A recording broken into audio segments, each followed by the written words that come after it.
Most people have never heard of the Great Gorge in the shadow of Denali. But we keep coming back here, year after year.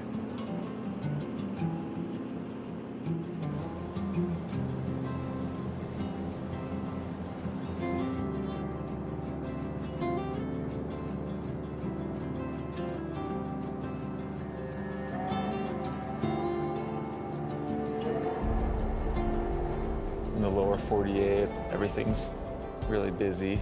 People moving around, running off to their jobs or responsibilities.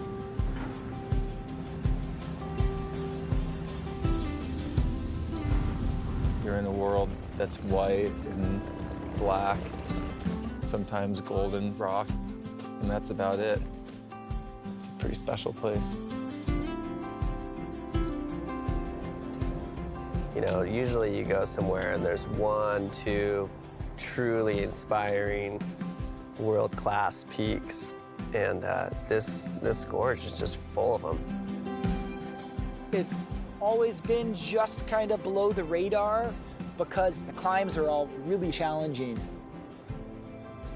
It's not the place you come to bag some easy ascents. It's more of a place, you know, for people who don't mind failing and kind of like to flog themselves, like the beat down.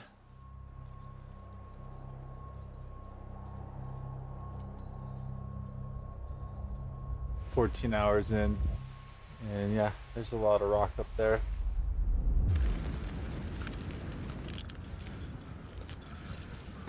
For young climbers who are out there seeking adventures and little swaths of mountain to explore where nobody's been. The big challenge is like finding any blank spots that are left. When you do discover a big climb that's never been done, it kind of feels like falling in love. Who knows why some ideas spark into obsessions, but this one took 7 years, and it all started with a black and white photograph.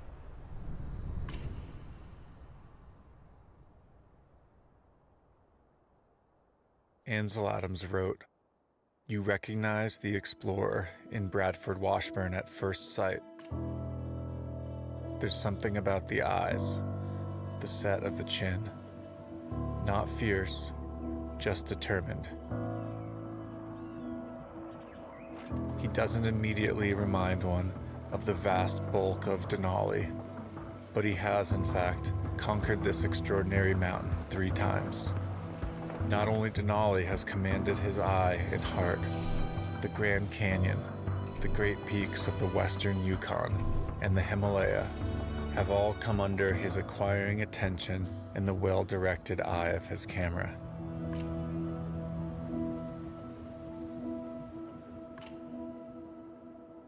Brad didn't have many mentors himself. He was too much his own man, too self-taught. But photographically, the great influence on him was Vittorio Sella. Sella's dictum was, big subjects need big photographs. Brad would quote this all the time. Use big negatives to take big subjects. There's nothing like Mount McKinley or any one of the great peaks of Alaska when photographed with a camera like this. One of his favorite cameras in the early days was a Fairchild camera. Something that was really developed for flying over cities and mapping them for wartime military reconnaissance. And these large cameras were very heavy, very hard to use, all manual. The crank would advance the film and also set the shutter. You pushed it and it would go beep. And I want to show you the size of the spool of the film we've got here. Now this takes a 125 8 by 10 inch pictures in a single roll. And I will take this out and show you where. And look at that compared with a little bit of an ordinary roll that carries 36, 35 millimeter pictures. But what Brad realized that almost no one before had been able to figure out how to solve was that when you look at a big mountain from the base, what looks like 4/5 of the way up is actually only halfway up. But if you get up in an airplane and see it from mid-height, you're getting a God's eye view of the peak as it really looks. And we all know Ansel Adams' famous picture of Denali from Wonder Lake. But in Brad's pictures, you see that same face from midair. And it's so much more stunning. One year, I got a book of Bradford Washburn's, and as I looked at it, I had that sense of beginning all over, that I didn't really know anything. With Brad's pictures, suddenly I saw mountains as individuals, that they stood among other mountains. Brad takes something colossal and makes it human.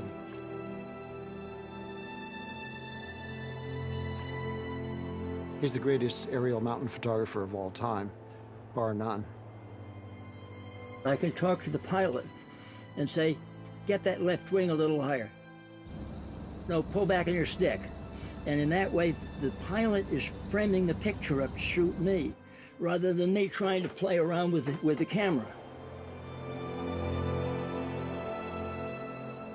When I can, I like to get a little figure in to give some idea of the magnitude of the scene.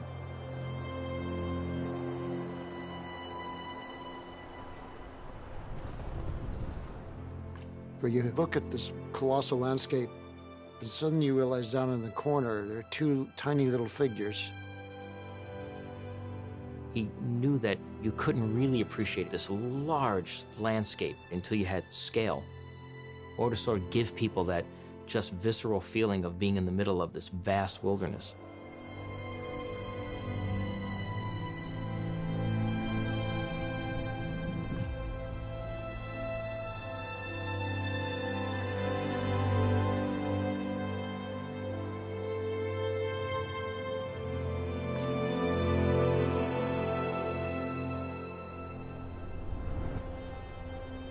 He knew the mountains through a mountaineer's eyes. A person who wasn't a climber wouldn't photograph in the same way he did. But do you think he devoted himself to the printing, making beautiful prints? No, he was happy with an 8x10 contact, and he could draw on it. So he could show climbers, hey, try this. This could be a first ascent. Before Brad got on the scene in the early 1930s, the Alaska Range had had a handful of monumental ascents, but all the other peaks were unclimbed. He was like, my God, let's go get him before somebody else does. In a way, we were lucky to be able to go into that wilderness and be the first people to see it. Those were experiences that people are very rare to have nowadays.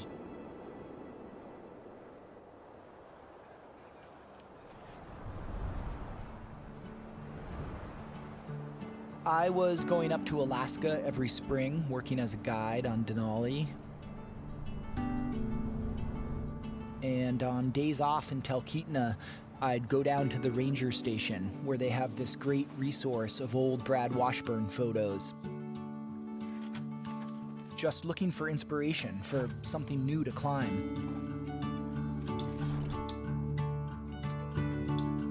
And for some reason, I kept on circling back to the Moose's Tooth in some of his shots of the range. The Moose's Tooth is known as this iconic complex peak that's the centerpiece of the Great Gorge. It's less of a singular mountain and more like a jawbone of many interconnected spiky teeth. Most of the summits had been climbed, but nobody had tried to traverse all of them in a single go.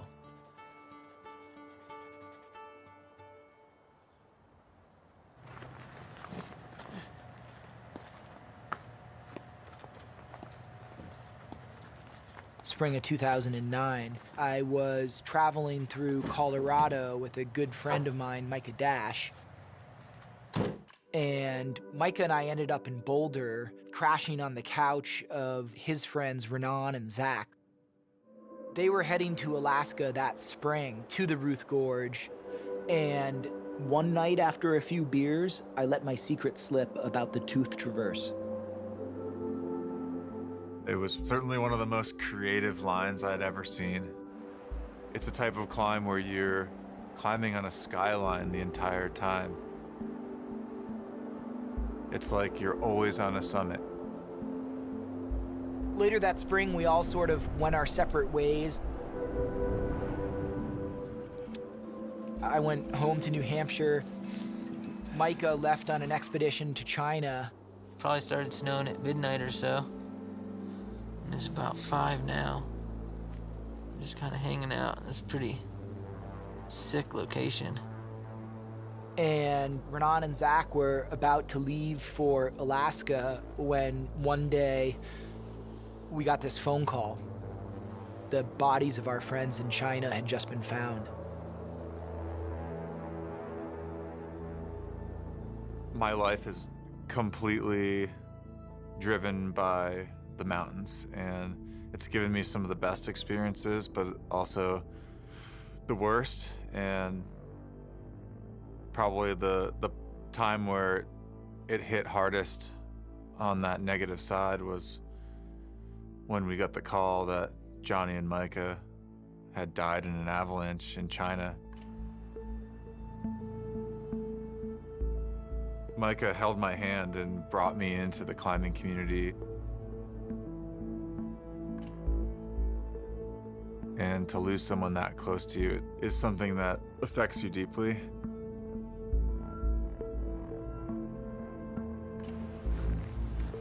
But in the face of that, Zach and I still decided to go to the Ruth Gorge. We left just a few days after the memorial ceremony and went into the mountains not knowing what we would do. It's super counterintuitive to have your best friends die and then head straight into the mountains and do something equally as dangerous. But after a certain amount of time, for us, it was just healthy to go to a space that was quiet and beautiful where we could process our own thoughts.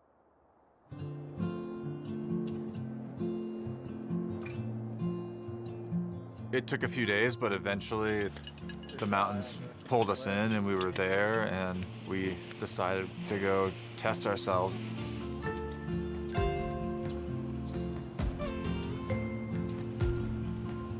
We look over at the Tooth Traverse, which our friend Freddie had told us about, and it became obvious that that was the objective.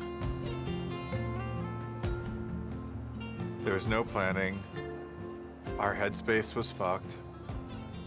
We pretty much just tried it on a whim.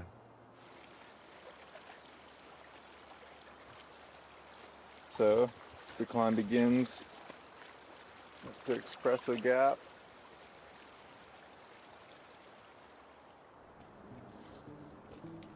Nice job, dude. Pretty sweet. We were so unprepared that we were extremely light and the conditions were really, really warm. And that allowed us to make it really far, really fast. It's a pointy one. We were able to make it past the big cornice sections of the eye tooth very quickly. We made it all the way up until that unknown, unclimbed section between the missing tooth and the bear's tooth. Oh, so cold. We hit that section after we basically sat and shivered the night on a small ledge. It was a long night for a place that doesn't get dark. When we got up in the morning, it was clear that neither one of us was really feeling it. What's the deal with that guy? This guy right here is off of Micah's chess set. We spent a lot of time playing, and that chess set went to China and came back to us. If you look, it kind of looks like him.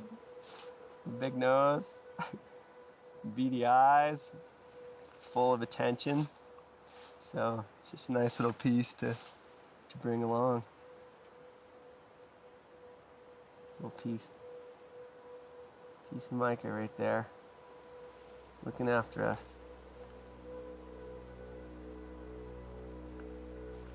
It's perfect, huh?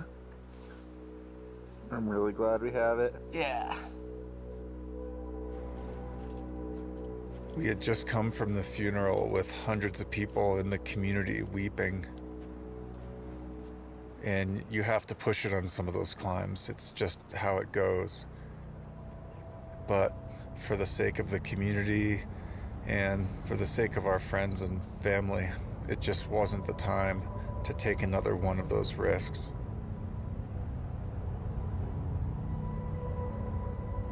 As soon as we got down, we knew we had to contact Freddie because he's the one who saw the line on Washburn's photo in the first place.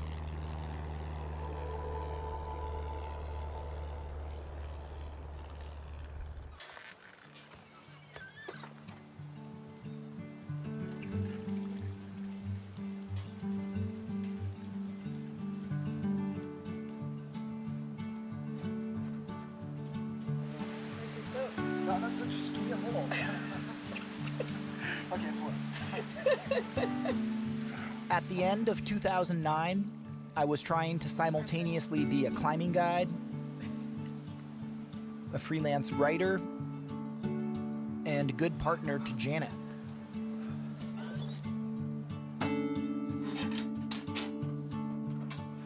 We were living in this small 12 by 12 cabin we built.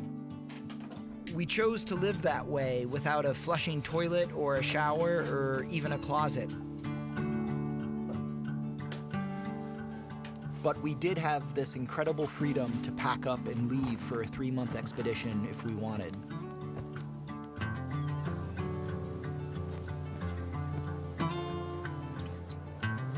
Then one day I got an email from Renan and Zach. And lo and behold, they had gone and tried the Tooth Traverse. I wasn't upset or wronged. Nobody owns these mountains. But I would have been disappointed if they had just walked up to the climb and done it. At the same time, it didn't surprise me at all that they had failed. The Tooth Traverse is a big, big route to piece together, and it has a lot of snow climbing and steep ridge traverses. And that sort of climbing suits my strengths. And so the more we talked about it, the more it was obvious we should just go up there the next spring and give it a try as a team of 3. At the time, I didn't know much about Brad Washburn beyond the photos. But the more I got psyched on the climb, the more I became fascinated by his story. And it began right here in the mountains of New Hampshire. For the first 10 years of my life, I had perfectly terrible hay fever. And I had a cousin who took me up to the top of Mount Washington in the summer of 1921, which got me immediately interested in climbing, because every time I went on a trail up a mountain, there was no hay fever. He had a loving family that encouraged exploration of the mind and the physical exploration. They came from some wealth, so they had a summer home up in the White Mountains. You had a mother who gave to her young son a small little pocket camera where he self-learned how to take photographs. When he was in the White Mountains, he was making hand-drawn maps of Squam Lake. So you have this affinity for cartography. Years later, Alaska combined all of his talents with opportunities. My first trip to Alaska was 1930. We organized during my freshman year. We wanted to climb Mount Fairweather.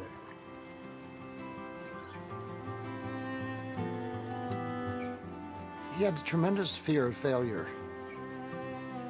The only 2 failures among his expeditions were his first 3, Fairweather and Crillon. Every time after that, he got to the summit. And those early failures really fueled his perfectionism and his high achieving. The map that they had of the region was woefully underrepresenting the landscape. It almost told you nothing.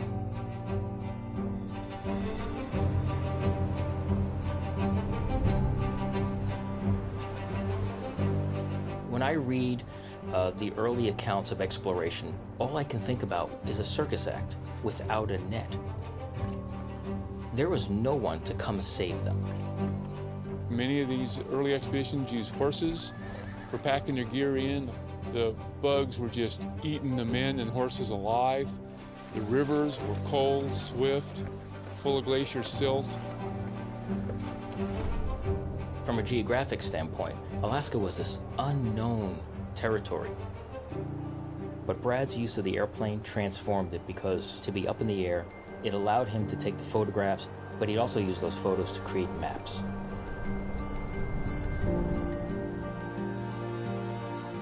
He was able to correlate with aerial photography very accurately the position of everything in the range, including the Ruth Gorge. And the range comes alive in his map.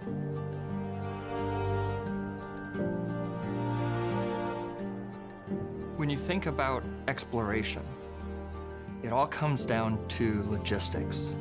With the advent of the aircraft, Suddenly, you had a perspective where you could see over that next hill, you could see over that next range.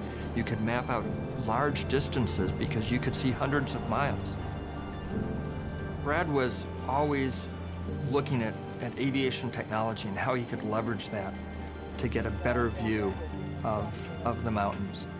And whether it was for route finding, or whether it was for beauty, or whether it was for cartography, he took advantage of the next aircraft, the next camera.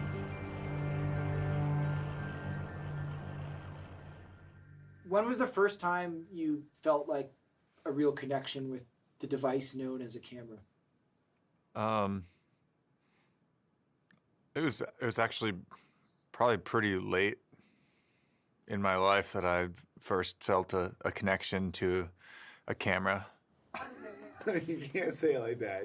That sounds like you have like a sexual relationship with a camera.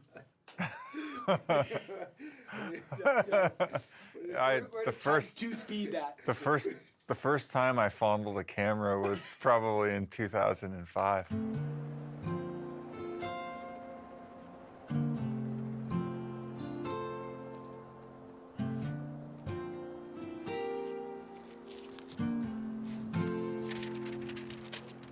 I was doing a lot of artwork. And then there came this point where I realized you could reach a lot more people shooting with cameras. Brad's photography taught me that you could use these tiny human elements to convey the scale of these massive landscapes.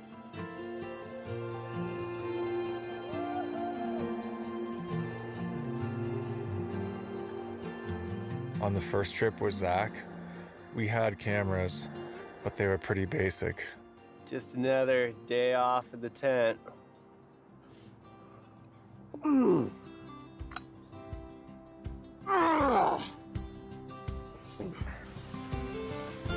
I think I shot 87% of the thing on fisheye adapter. I've since learned that it's not the most professional way to shoot, but at the time, it looked pretty cool to me, kind of like old school skate videos.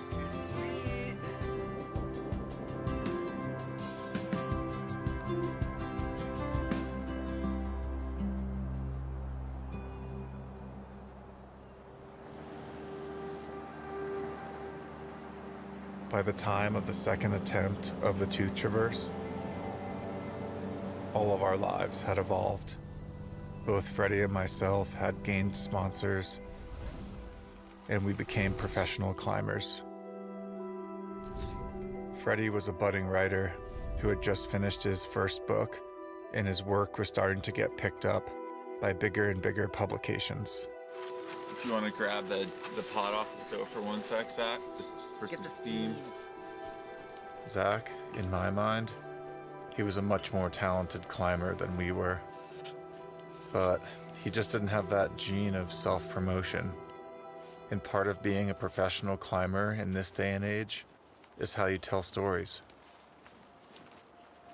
It seemed like overnight, everybody I knew became a professional climber. It became harder for me to find partners, ironically. There was always like, there had to be a photographer, there had to be, some kind of spin to going out climbing, and I just wanted to keep going climbing. What are you thinking, Zach? Why we've come here for the second year in a row to try this silly thing. It's been thinking about it most days. Can get a little obsessive like that. Looking at pictures way too long. Maybe we'll get lucky.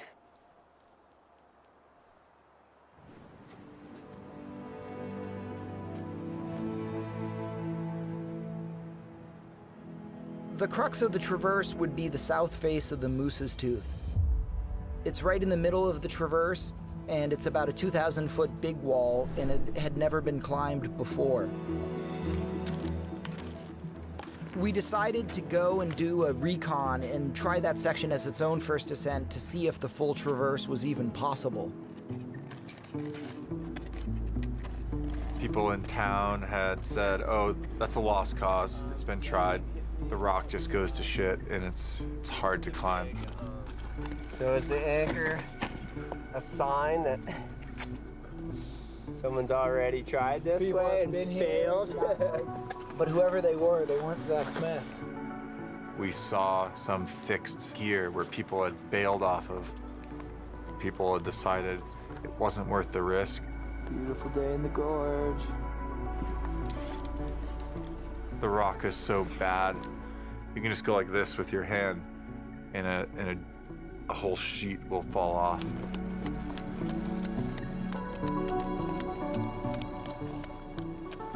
There's Zach. There's Renan. This lead will probably take a couple hours. See how Renan does with it. Rockfall. Woohoo!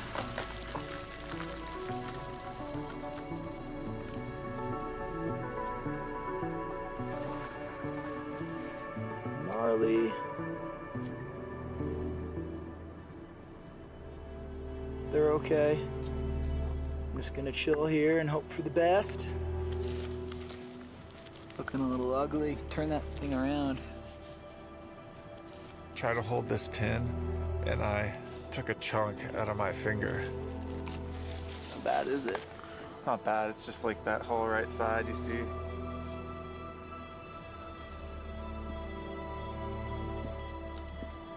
Take it to the top, Freddie. We'll try.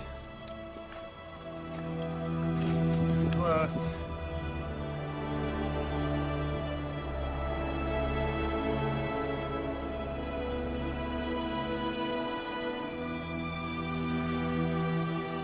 Is this it? This is it. We did it. We did it. Good day. Got a summit. It's always a good day when you get to the top. Not a bad first rope up. Sick! She goes. She goes. I know. The big mystery is solved. The mystery is solved.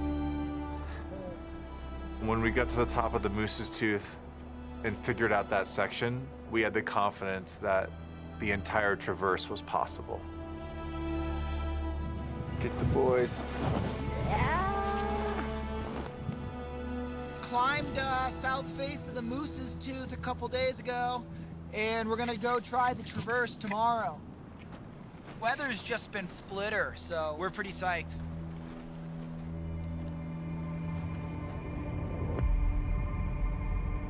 Getting the conditions right on the Tooth Traverse is really, really hard.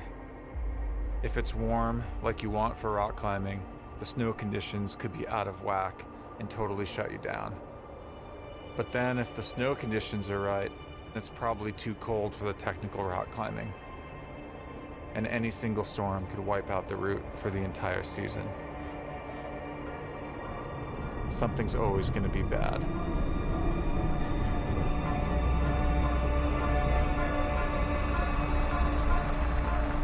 Funky weather.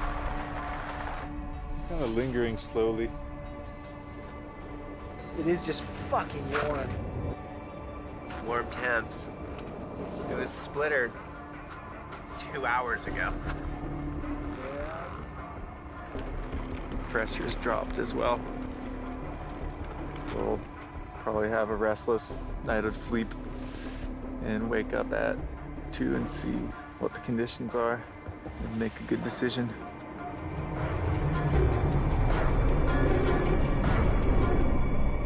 The worst part of any climb is the anticipation. Every time you go up, you know that you're committing to a life or death situation. So there's no way of avoiding that kind of psychological stress. We've all had close calls, we've all lost friends. So any climb is jinxed by self-doubt and self-criticism. Am I too soft or is the mountain too hard? Often, conditions aren't right, partner problems, or the weather's bad, or whatever. You gotta live today to climb tomorrow. Brad pushed, he took risks, but these were always calculated risks. When someone else said that's really stupid, you shouldn't do that, Brad would figure out a way to do it, but it would be calculated. In 1937, just months before Amelia Earhart tried to execute her around-the-world flight, Earhart and her husband, George Putnam, invited Brad down to White Plains and asked Brad's opinion about the logistics of it. She needed a navigator. Going to a place unknown and doing something that no one else had done before, he very much wanted to do this. We chatted for a whole weekend. I remember, and we were going map over map, and we got to Howland Island. It's all by itself, 1.25 miles long and 1/4 mile wide, just a sliver out in the middle of nothing. I said, Amelia, you've absolutely got to have a noise on a specific frequency emanating from that island. It could be da-da-da-da, da-da-da-da, da-da-da-da, da-da, and you hum on that as you're getting close to it. Putnam and Earhart looked at each other in dismay, and Putnam, according to Brad, said, then the book won't come out in time for the Christmas sales. And I said, I'm sorry, I don't want any part of that. I just don't think it makes sense.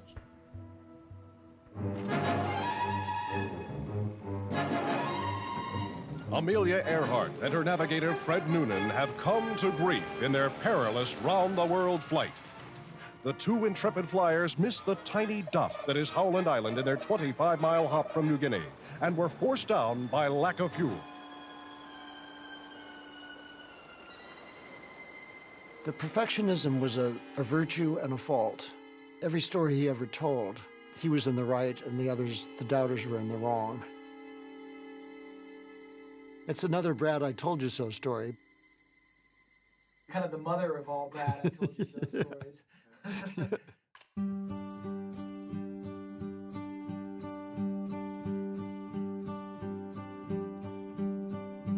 In 1937, Brad wanted to fly into the Walsh Glacier to climb Mount Lucania, the highest unclimbed peak in North America. Lucania was a very tempting morsel to take. Walter Wood had made a serious attempt on it the preceding year. He got to the top of 16,000-foot Mount Steele and made the first ascent of that, and to his horror, found that Lucania lay 10 miles away from that in the direction of Mount Logan. And he just said, I honestly don't think that anybody's ever going to get to the top of that mountain. Well, nobody should ever say that, particularly in Life magazine. I've been listening to tales about a guy called Bob Reed, and the way he was taking supplies up to high-altitude mines, taken off from the Valdez mudflats, a ski-equipped airplane with skis that he'd put underneath it, that he'd got stainless steel from an old abandoned cocktail bar. So I wrote him a letter and told him what we wanted to do, to fly 250 miles in with no place to land all the way, and land on Walsh Glacier. And we hoped to climb Lucania and then have him fly us back out. I got the telegram, anywhere you'll ride, I'll fly. Bob Reed.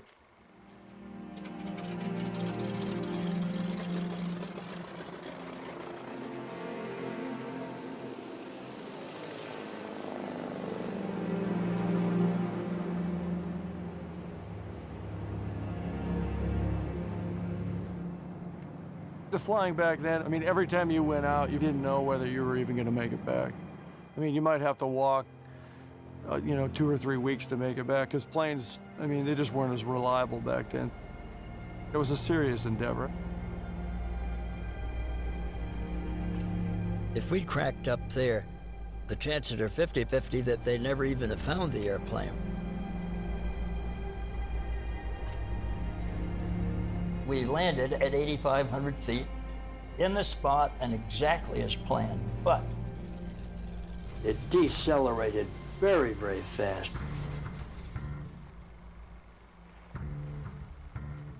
I jumped out the door when it stopped and went to my waist in slush. None of us expected that at that altitude in Alaska, even in mid-June, it would be slush. There was no way he could take that airplane home.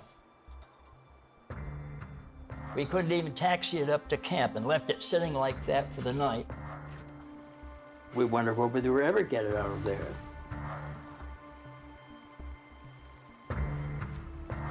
It took 5 days and stomping out of runways and throwing everything out of the plane. We even took a ball-peen hammer and changed the pitch of the propeller with it so they could get a sharper bite. Bob said, the only thing I'm telling you guys now is I wouldn't come back to this goddamn place for $1 million.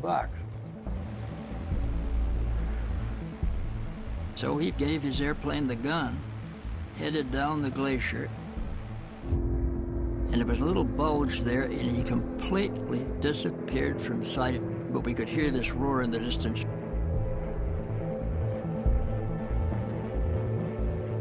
Finally, this little mosquito appeared in the air, heading back to Valdez, 250 miles away, and we felt like a long way off ourselves. And he barely wobbled into the air as he took off, leaving Brad and Bob Bates to their own devices, no hope of picking them up later. Reeve never even flew back to check on the guys.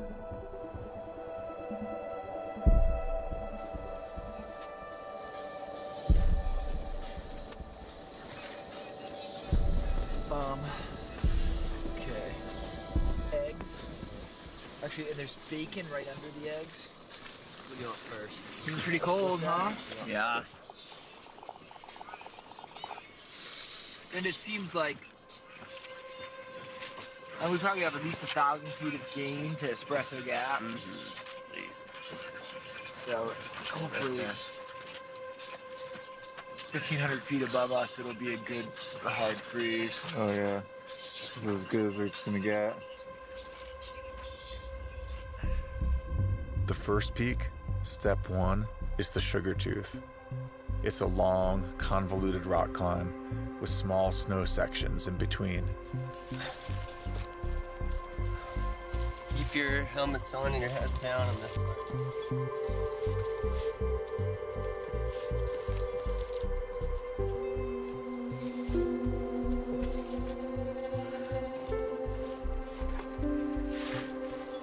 Nice, Zach. Hauling. When you're climbing on the Sugar Tooth, you're constantly tiptoeing across these knife blades of rock that can bite you at any moment.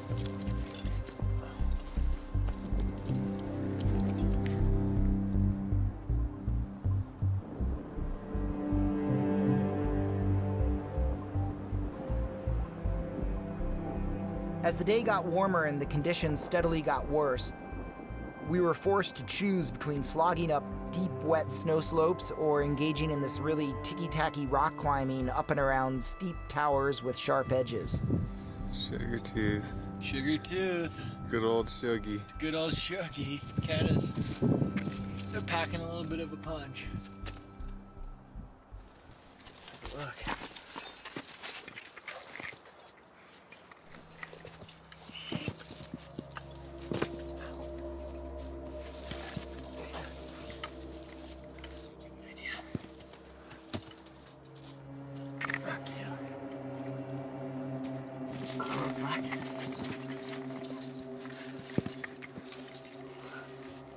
Yes, good finger lock a little higher.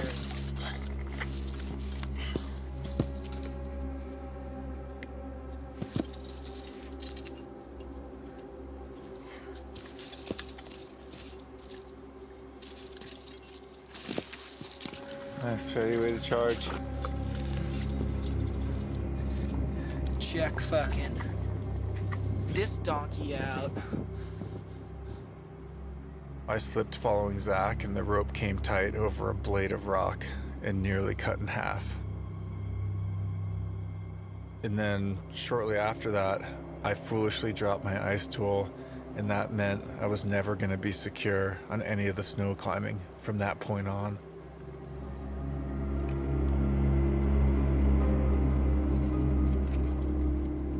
It's like This mountain is going to kill you because it's just going to beat your equipment down to the point where it fails.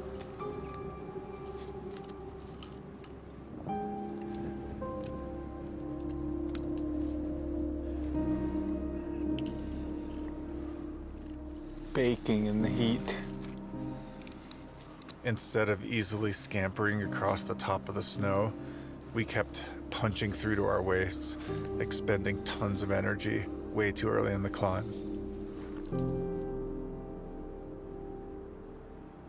Shug Sami! We're at the summit of the Sugar Tooth. Psyched about that, but definitely a humbling day. First day en route, and we just slogged really hard, so I gotta talk to Renan and Zach and see what they want to do. I think I kind of want to like pitch the tent and crawl in the man sack and just try to reboot tomorrow morning. but we'll see. It's beautiful out. That was like the main pitch that I was worried about. Yeah. Man 1 in the configuration, tucked. My next?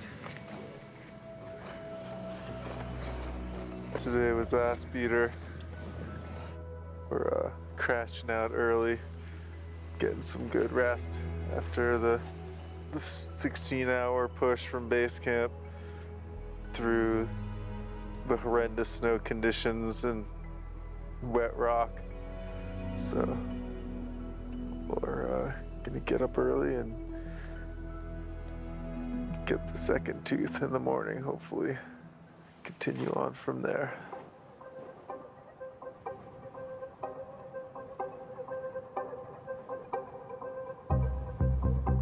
We'll rock climb today for most of like the morning. We probably would want to do like a siesta boost. All right, you ready for this guy?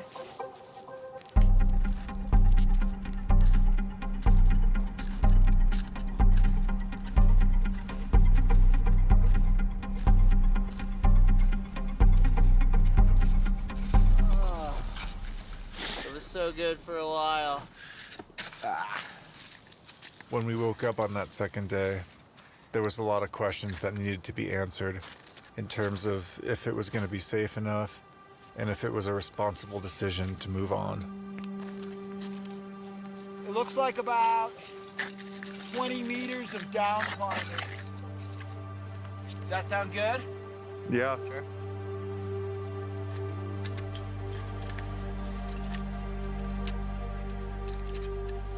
It's pretty funny. We're like 20 hours into this mission. Yeah. Renan and I made it here at like 5 or 6 hours. Yeah. That's just the way. I mean, I knew that was going to be the case. Yeah. I think we can still make it happen, but you know. We didn't use our full reserve or anything. It's any way we do it, it's definitely not going to be cash, but it's a few factors. We could charge. Chances of pulling the whole thing off, pretty small. You know, that's just one little... We're kind of a day behind, too. Almost, yeah. I mean, we went with it, we rolled with it. If the forecast was good. I just feel like the writing's on the wall. Yeah. It's not cut and dry to call it like it usually is. That's the smart thing to do. Yeah. Earlier on in our careers, we might have gone kamikaze on it, but the more you get out and you do these things or lose friends to the mountains, the more careful you are and the better decisions you make. So this is the way to play it safe, possibly have another go at it.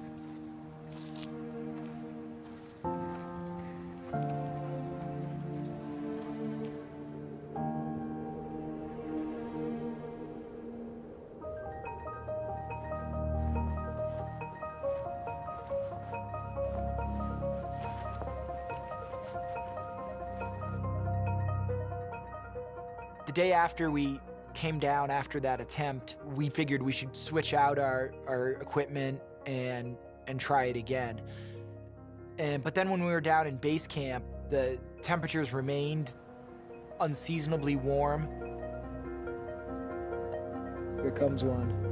And it just was raining down wet avalanches and rockfall all over the lower gorge. 3, 2, 1.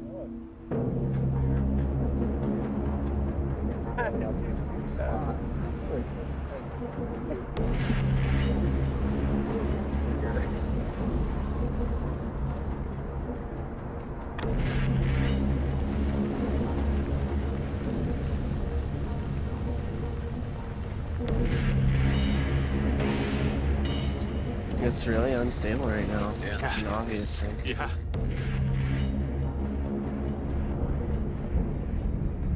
The party next to us went to try a gully climb, and I got a really bad feeling about it.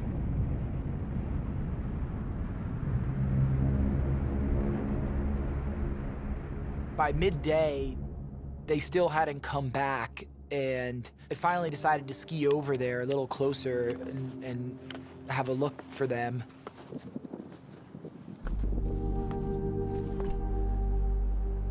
We found their bodies buried in avalanche debris at the bottom of the gully.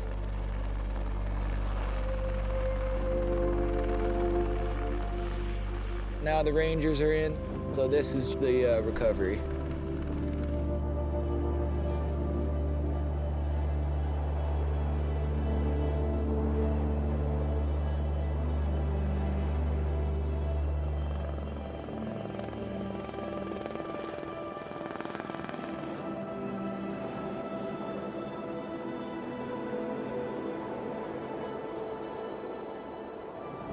I think it's important to point out that there is something that happens to both the brilliant climbers and the bum ones, and that's tough luck. I've never believed in what I call Russian roulette climbing, which is going into a place where you have constant danger over which you have no control at all. I think one of the reasons that we're still here and chatting with you today is the fact we refused to take that kind of chance.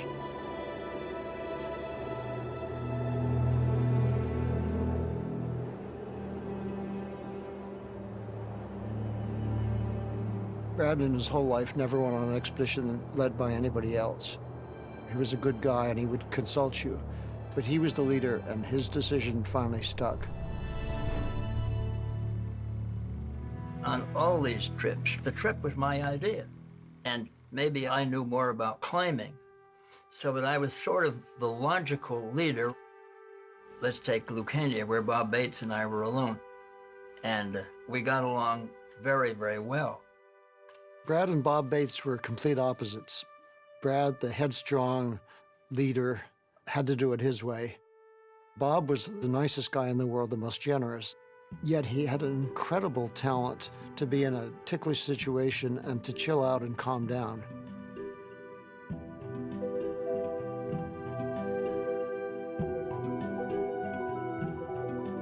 They had all the gear, all the food and supplies, and they decided rather than just hightailing it out, that they would go ahead and climb Mount Lucania. We could have walked out two ways. 200-odd miles back into Alaska, or if we remembered that Walter Wood, who said Lucania was impossible to climb, had said so from the top of Mount Steele. And we figured if we climbed Lucania, we could get over the top of Mount Steele and we would be going back into Canada.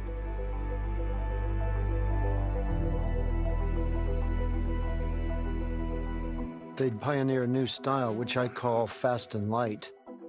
Once they committed to going over Lucanian steel, they stripped down radically. They cut the floor out of their tent. They threw away one sleeping bag and slept head to toe, the two of them in a single bag. And they threw out a lot of food.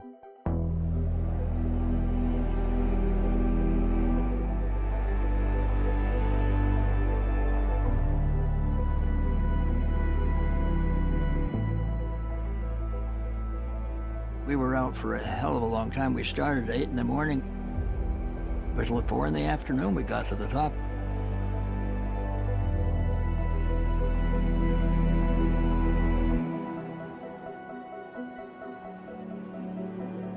$19,000-foot Mount Logan in one direction, all the way down the coast to St. Elias. The view was absolutely magnificent.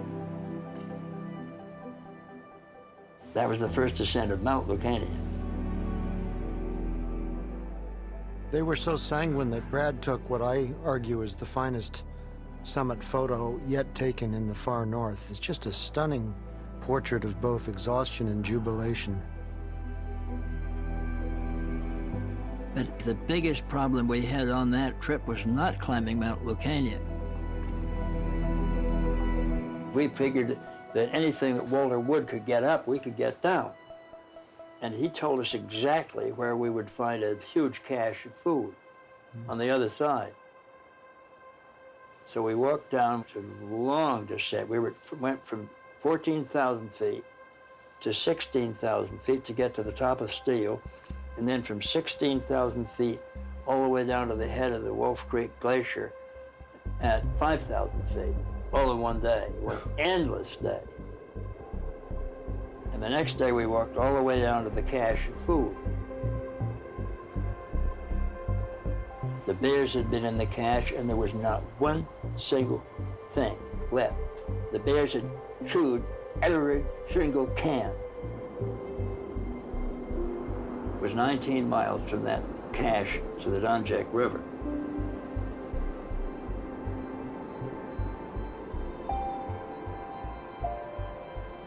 And we got to the Donjek River and it was in full flood. In desperation, they took the camera and the notebooks and the film and hung it on a bush with a note saying, you know, if you find these, at least you'll know what happened to us. Basically, sort of recognizing that their chance of survival was getting pretty slim, perhaps none. We had 2 duffel bags with all our clothing and everything in them, and we tied them up really tight. And we jumped into the river and we went in as deep as we could on foot. When we lost our footing, we used them like life preservers and we swam to the other shore.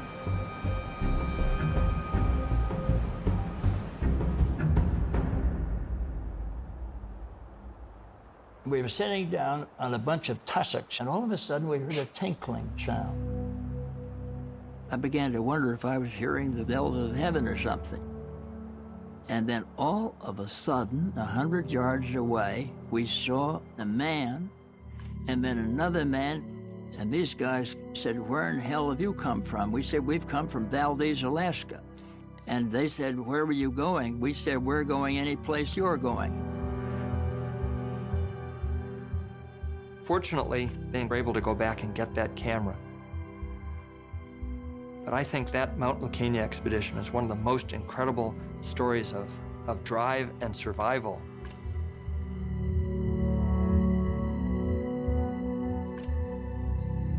Brad and Bob Bates, both of those men, had shrugged it off as well. You know, we just kind of walked out. Did anybody end up injured on that trip? Nobody. Nobody got a skinned ankle on it. Everything went fine. Brad was very proud of the fact that in all his 13, 15 expeditions, he not only never lost a partner, he never had a partner suffer a serious accident. But I discovered when I wrote Brad's biography, Brad himself had become a pilot in his 20s. And as far as I know, he was a very good pilot.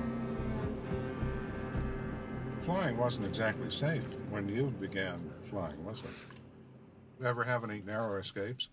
Well, I had one way back in 1938.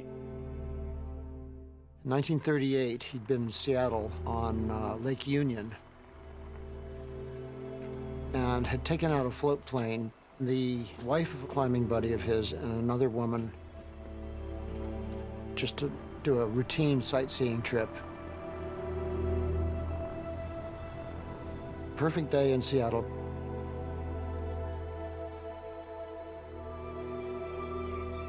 Brad came in a float plane that he'd only flown once before and screwed up the landing. The plane sank. Brad and the guy punched out the windshield and swam to safety and then dived back in to try to rescue the two women.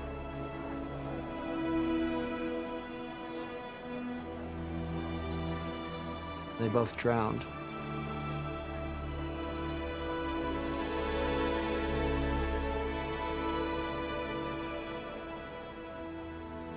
He never talked about this. I only learned about this from extensive research into newspaper clippings. This was a dark, dark thing especially for such a perfectionist as Brad, to have really fucked up and killed two women who thought they were out on a 30-minute sightseeing flight. He was terribly disturbed by it the rest of his life. That's why he never flew again.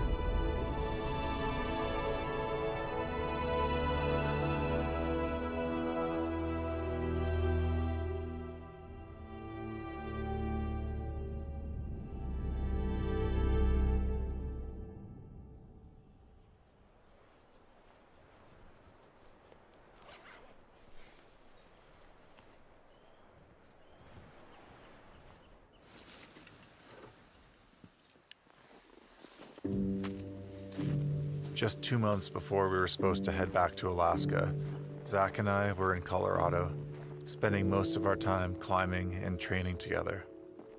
This climb means a lot to me. I really, really want it bad. I've never put this much time and energy into one climb before.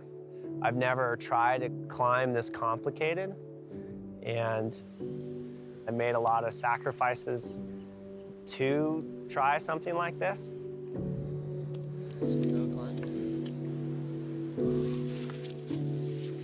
Right now, I'm living in a good friend's basement in Boulder, Colorado. And I'm recently single after an 8-year relationship.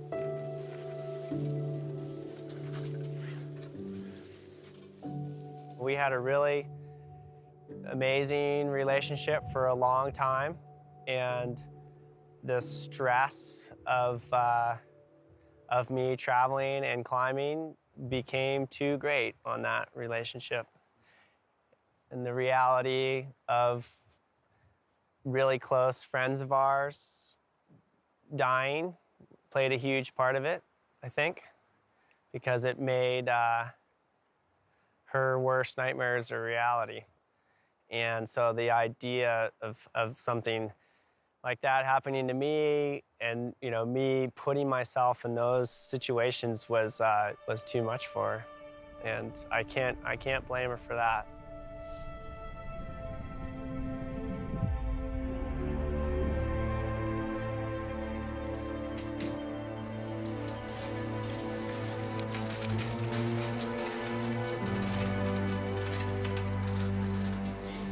I want you to squeeze my fingers, okay?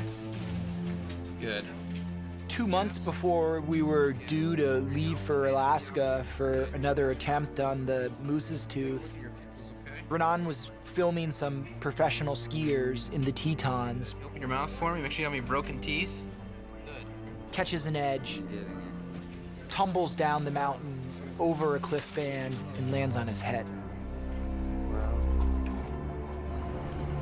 663 Berkeley, Gregory Lane. We're lucky his partners were able to get him down to the base of the mountain and on a life flight to advanced medical support.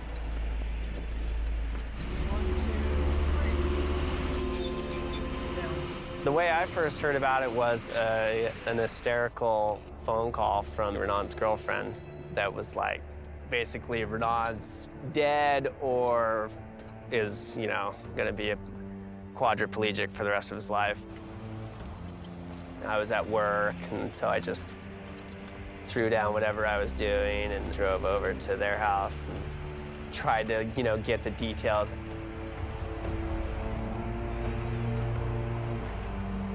He had a depressed skull fracture, broken 2 vertebrae, and severed one of the 2 vertebral arteries that supply blood flow to the brain. Yep, I got it. Double bumps. Headed to the neurosurgeon. Realized that this will probably work out, but it does hurt me pretty deeply not to be involved in all the projects that I had going on, especially the tooth traverse, because that's something that we put it's something that we put 3 years of time into, and after everyone said it couldn't be done, we solved a few of the major problems and showed that it was possible last year, and right now that was the one thing that I really wanted, so it's tough.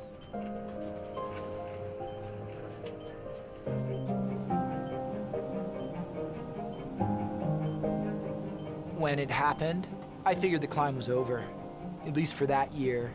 I mean, the question was, were we gonna go without him?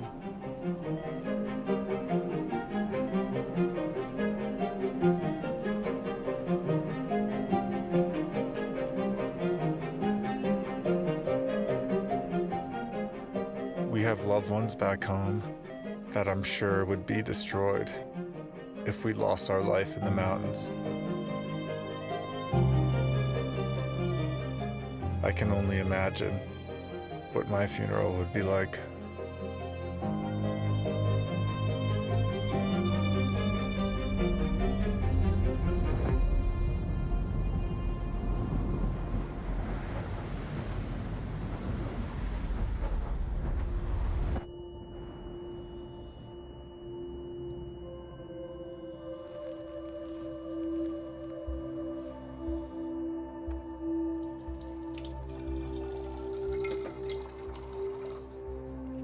It's about 5 months later.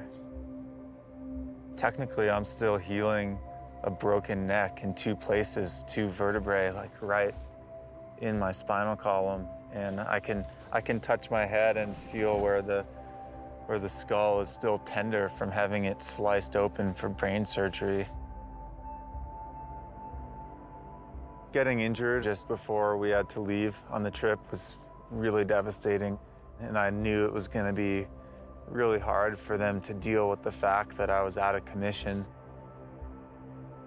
Renan's at home with his neck immobilized in a brace, and he's Skyping with me every day, talking about, you know, we're gonna go back to the tooth traverse next year. So we waited. On this side, you can see the needle swing.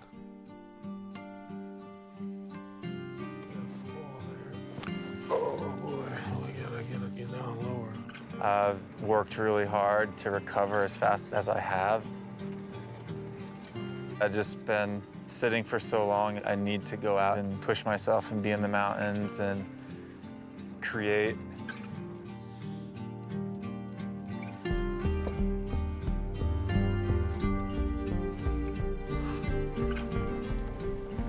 As a professional climber, I had these competing priorities. First, I wanted to climb in the Himalaya with my North Face team and then go back to the Tooth Traverse in the spring when I thought the conditions were going to be pretty good. This didn't sit well with Zach. He wanted to get back to Alaska as soon as possible.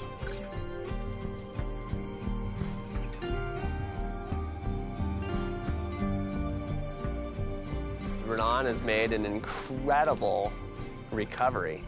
And by some kind of miracle, the guy was going to be able to climb. You know, I said, let's go try this thing again, you know, like we've talked about going in the fall before. Why not? But he made another choice, which is great, you know, like his other project is super rad, and I'm sure they'll succeed.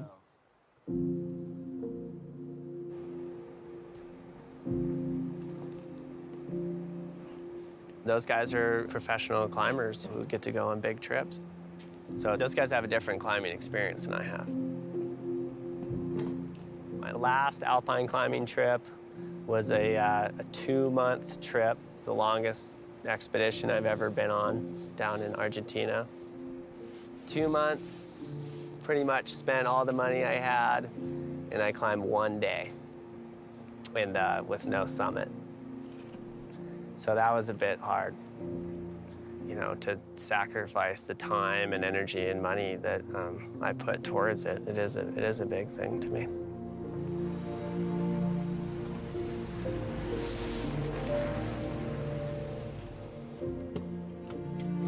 To me, the filming has just become a distraction and taking away from the actual experience of climbing.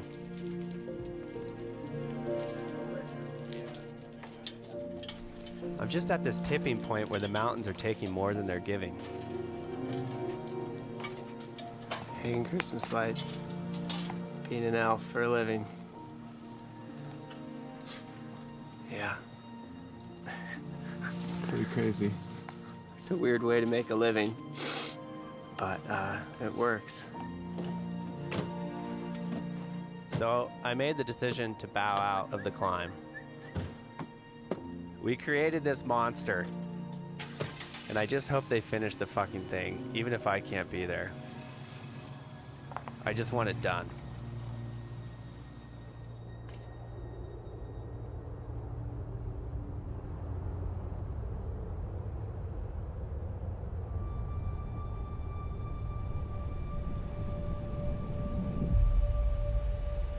I almost lost everything in my accident.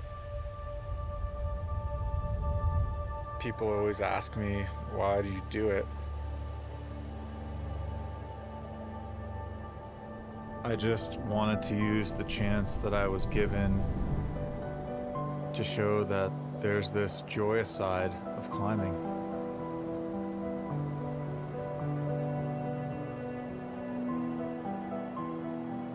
We've added a lot to opening people's eyes towards the beauty of these places and making it easier if you're a climber to find new routes.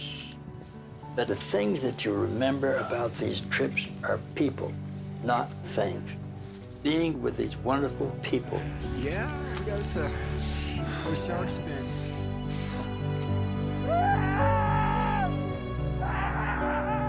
When you're on an expedition most of the time, it doesn't feel like you're risking your life. It feels like you're on this incredible journey to explore the landscape. Hello, beautiful wife. You got me good? I got you good. What a day. I always say I don't care about summits, but it really does feel good.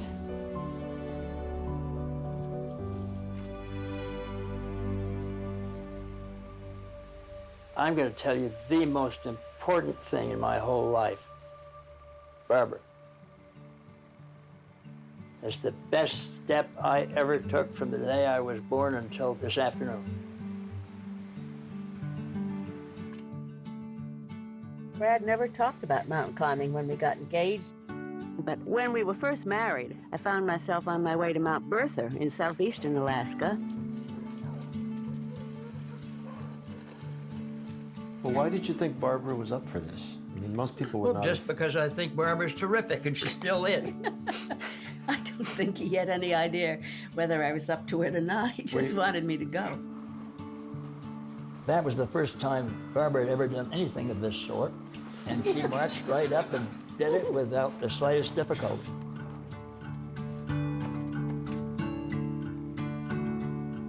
In '47, you became the first woman to climb McKinley. Yes. And that was a long, long expedition. Yes, 3 months. 3 months. 3 months, because we were making a map, making a movie.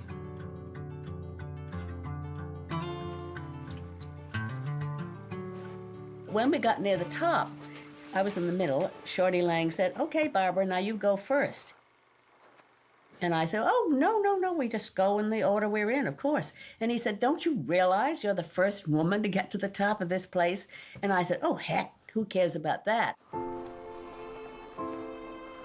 I didn't think the world cared about a woman getting to the top. Never dawned on me it was going to be such a fuss.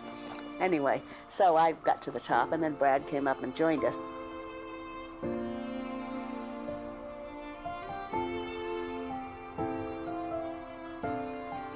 It's been wonderful for me over the years to have a wonderful partner like Barbara all the way through this stuff.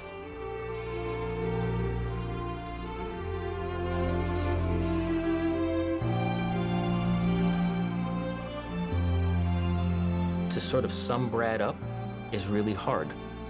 He was an educator, a scientist, explorer, but he would always land on the education because no matter what he did, he educated.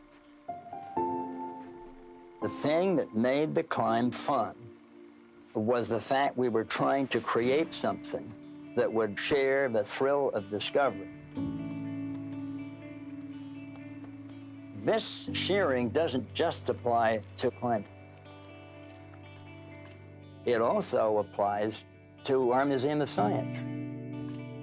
The Museum of Science, when he took it over, it was this derelict old attic of a junk heap in South Boston.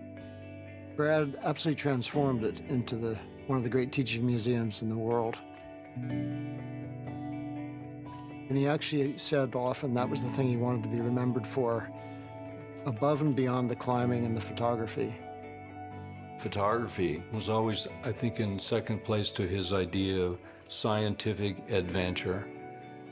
Not just adventure, but scientific adventure.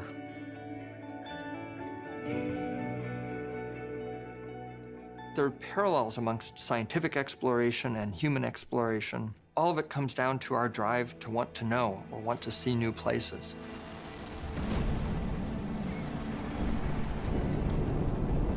Flying on the space shuttle is just an amazing place to do photography. From space, you can see thousands of miles. 2009, Brad had just passed away 2 years earlier. The American Alpine Club offered to let me take Brad's camera, bringing Brad's legacy to the next generation of aerial photography to space.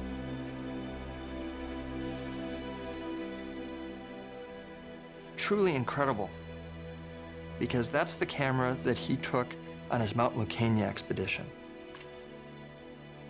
I had quite a number of climbs sort of in my hip pocket that I began parceling out one by one. I just sort of sit and wait and see how they did it. And I've had a lot of fun out of that, particularly after I got old enough so I wasn't doing these wonderful climbs myself.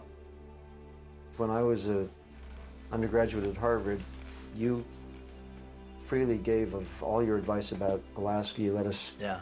You've played this role with an extraordinary number of young climbers. You could take Brad's pictures and seek out your next great expedition on them. A mentor is a hero of generosity. Brad was a lot of things, but he was super generous. And I think, that wasn't just my experience, that was, hundreds of people's experience. He would send us a photograph, unsolicited. What do you think about this?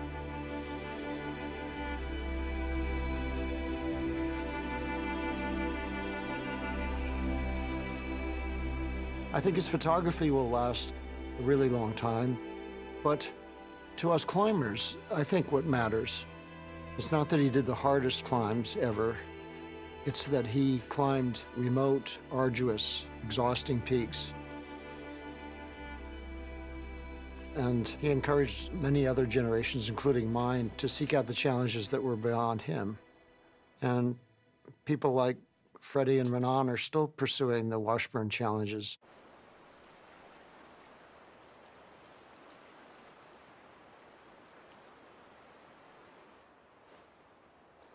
How did you describe the snow conditions, man? in the gorge, we got probably a foot. Uh-huh. And at the mountain house, it looked like there was at least 2.5. Yeah, yeah. Yeah, a foot in the last couple days, and then we had a storm before that too. They had a couple. It's thigh deep to nipple deep snow wallowing. Yeah, unconsolidated wallowing. Yeah, every single aspect I've been on has been pretty miserable snow conditions. Yeah. Cool. They had just had the biggest snowstorm of the year the week before we arrived. The mountains were covered in 6 feet of new snow, and everyone we met in Talkeetna warned us that it was a really bad time. We'd waited for 2 years for another crack at the Traverse, but it wasn't even about the climb anymore. We wanted to do something in the true spirit of Brad, to come back with something to share. Okay, it's the 14th, 3 o'clock, and we're launching. And we're launching, we get to do it, we finally get to fly. It's good to be part of something that has a lot of pieces that you have to connect together. There are certain climbers, it's like they have a plutonium rod, you know, just burning inside of them. It's not just going up and getting something done. They're tying their whole life into the whole climb.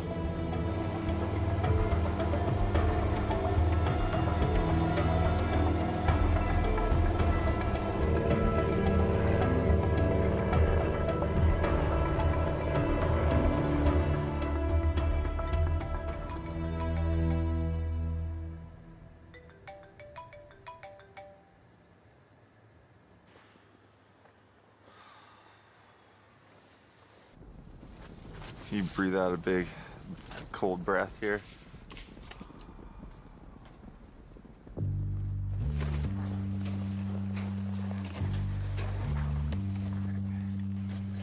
The rumors were correct, and the conditions were very snowy, and the going was slow.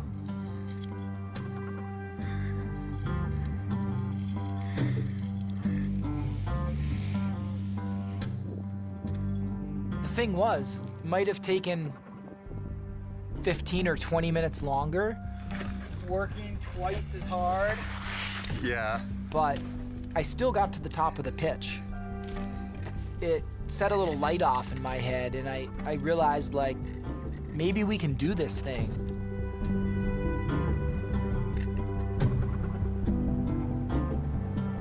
We took it one pitch at a time, and we went back to our old bivvy from 2010 at the top of the Sugar Tooth. We're at our bivvy overlooking Denali, and we climbed for about 12 hours today, and even though it's still blazing sun out, I'm gonna try to get some rest. That's the update. What's going on over there, Freddie? Digging for buried treasures. We found a bag of snacks left from the attempt 2 years ago. Not exactly a street legal maneuver, but this buys us another 2 days of climbing, which we may need. Day 2, we started up the south ridge of the Eye Tooth. The climbing got a lot steeper, and the conditions are challenging enough we have to pitch it out and stop and belay each other.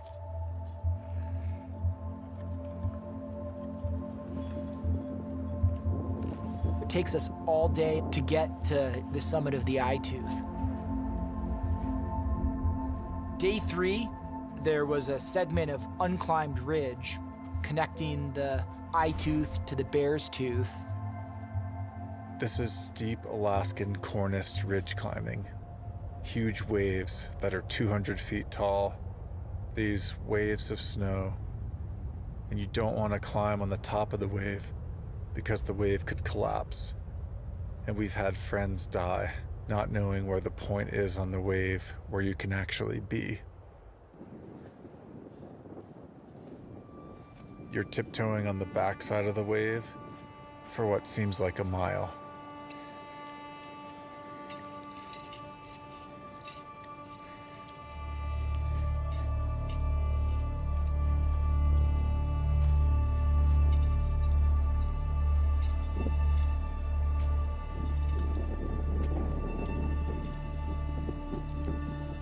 That was pretty real.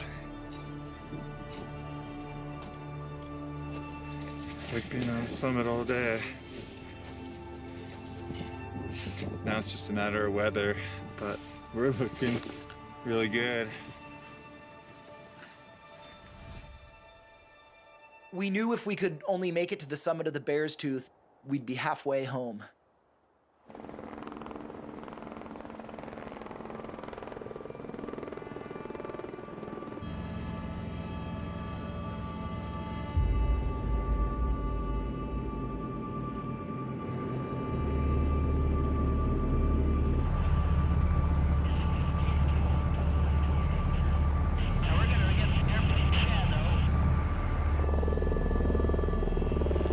I think first you see us on the ridgeline, and then you see Denali. We can kind of just be charging up the snow towards the summit. All right, we'll see all this. Okay, awesome. Thanks, Paul. They're coming. It's a lot riding. On the next hour.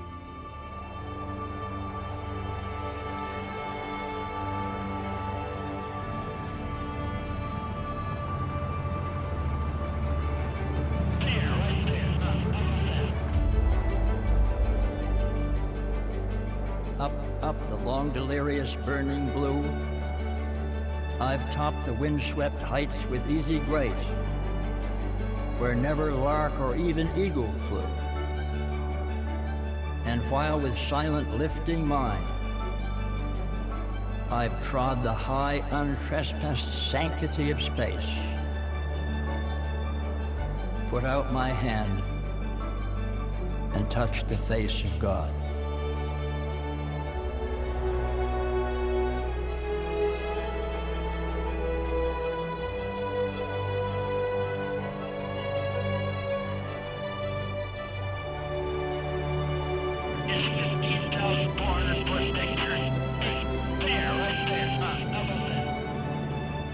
Making it across that final section of ridge onto the summit of the Bear's Tooth was like unlocking the last piece of the puzzle. We were on the center of the Tooth Traverse, in the most beautiful part of it. For us, it was just this fleeting moment in our concept of how long we were toiling on this climb.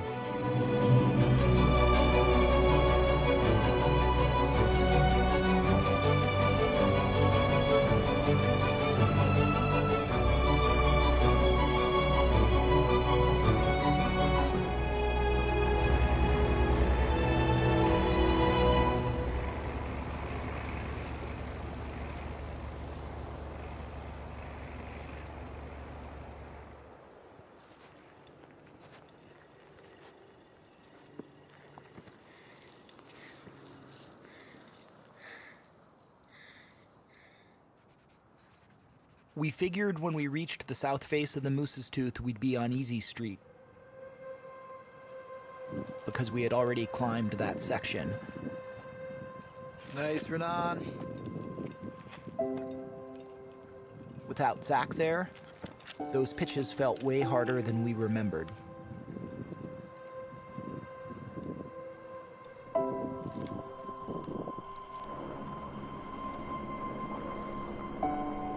There was a big snow field that was dripping water down on this 511 slab traverse, and Renan had to tiptoe across it doing really precise, insecure climbing. That was like the ultimate little... Yes, Zach.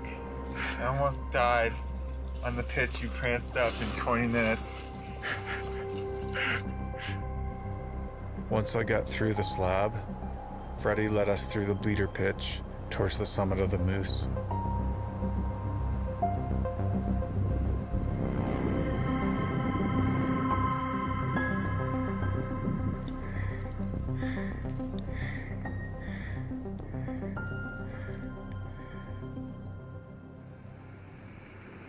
Denali looks cool.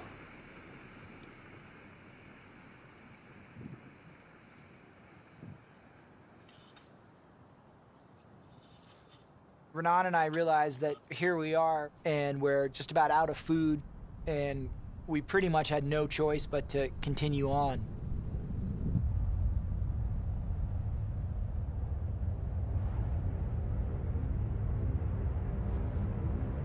It took us all night to get across the summit ridge of the Moose's Tooth. Been going for almost 24 hours.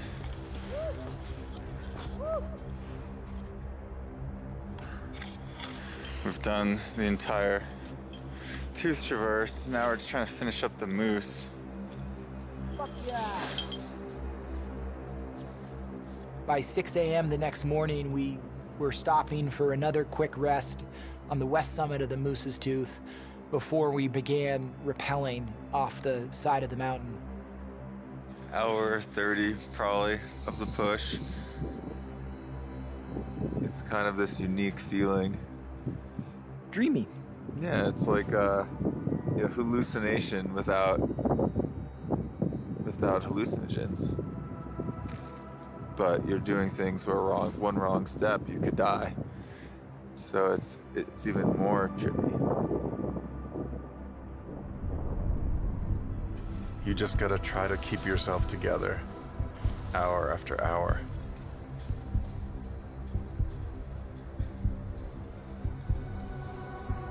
And we probably have 6 hours to go.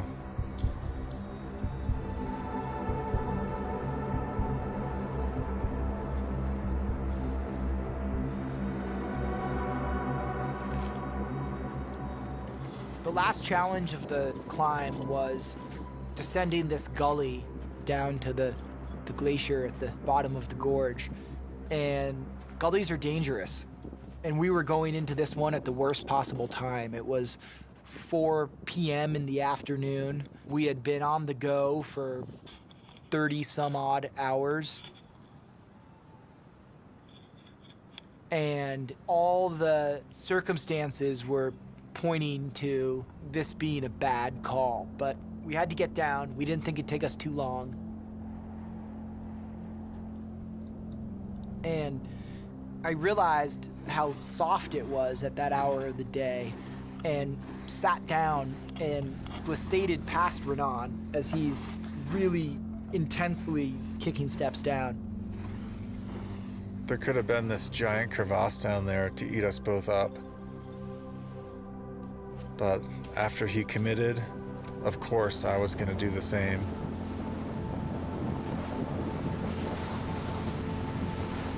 And we were just sliding like little kids.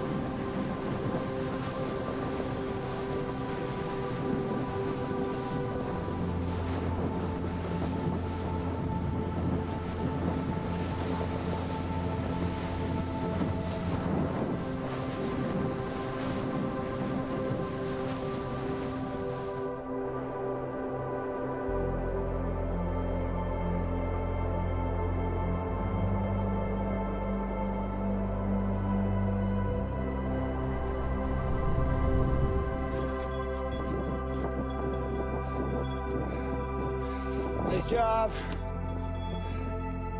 The first thing we did was we called Zach. He was excited for us. All right, man. Hang loose. And he knew that he was this big driving force for the Tooth Traverse overall. The thing I'll remember more than any other detail of the climb was how it felt when we returned to base camp. We just hung out in the tent, listening to music, the door wide open, looking out on the skyline we had just walked across.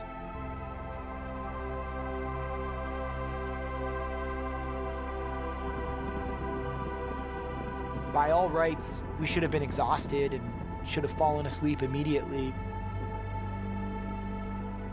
But we felt more energized than ever.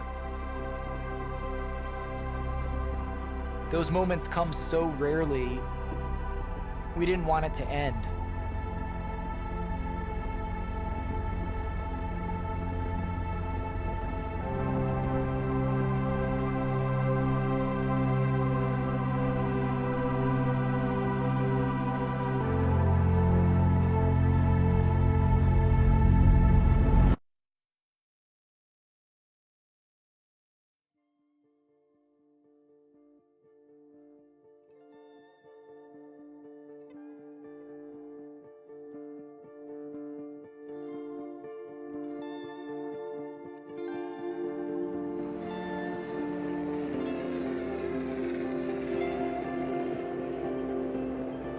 Brad's favorite quotations, which are touchstones for him. One is from Aristotle, quote, "The search for truth is in one way hard and in another easy.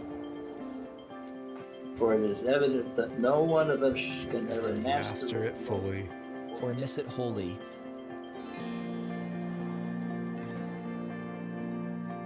Each one of us adds to our understanding of the world around us.